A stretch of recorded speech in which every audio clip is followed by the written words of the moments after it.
They first tried to use optics to see something in the darkness long before night vision scopes were invented. As early as when the first spyglasses were used, they realized that the larger the scope's diameter, the brighter the night looked through it. That's how they discovered the light-gathering effect. Of course, the primitive optical devices weren't in the slightest bit as capable as the modern night vision systems. Simple calculations showed that turning night into day would require a lens several meters wide, which would be quite problematic to walk around with. It all changed during the early 30s with the invention of image intensifiers. Devices that were capable of catching low-light processes and transform them into a visible image. In short, they work like this. Say there's a photon of diffused light, not visible to the human eye. It hits a photocathode, which converts it to an electron. Then it speeds up in a powerful magnetic field, grabs other electrons with it, and all this crowd bangs into a layer of luminophores, atoms that tend to light up after collisions with electrons such as this one. As a result, the picture that gets into the eye lens is massively brighter than it seems to the naked eye. So now we can see a lot more. Still, the first image intensifiers were huge, gave out blurred picture, and had low sensitivity. They had to kinda help them by additionally illuminating the observed object in infrared spectrum. Why infrared? Well, in order not to give out the observer's location, of course. Who knows what the enemy would think of? They might, start shooting, or even worse, aim a common searchlight to his position, which would completely burn out the sensitive night vision device. But even these primitive technologies were useful.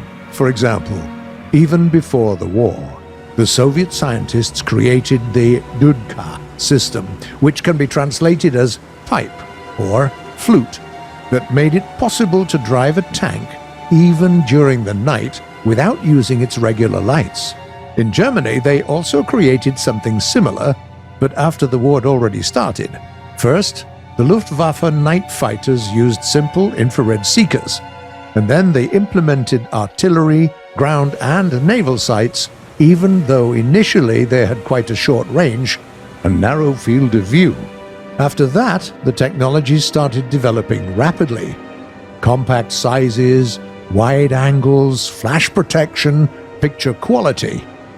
Today, a lot of modern tanks, planes, and helicopters have night vision systems.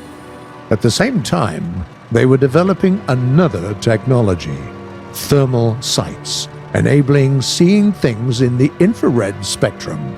But wait, those of you who haven't dozed off yet because of all the scientific terms will surely ask us, don't the night vision devices also use infrared spectrum? Where's the difference?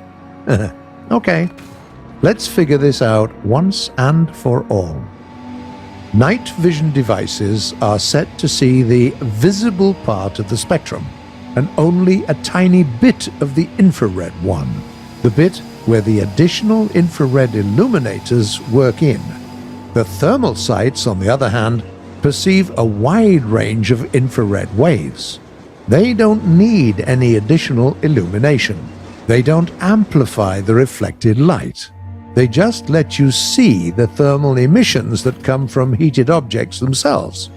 This technology is more complicated, demanding and expensive because a high-sensitivity thermal sight needs optics that is transparent to infrared rays. You can't use simple glass here. You have to use rarer materials like germanium that dramatically increases the cost of the whole thing. But the advantage that you get in battle, if you have a thermal sight, is colossal. With it, you can see heated objects in pitch black darkness without revealing your position.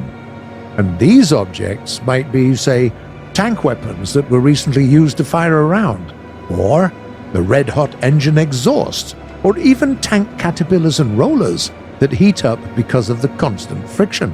All these systems are now fully realized within War Thunder, according to historically accurate models and on machines that did have them in reality. Share your impressions in the comments if you already have participated in a couple of night battles.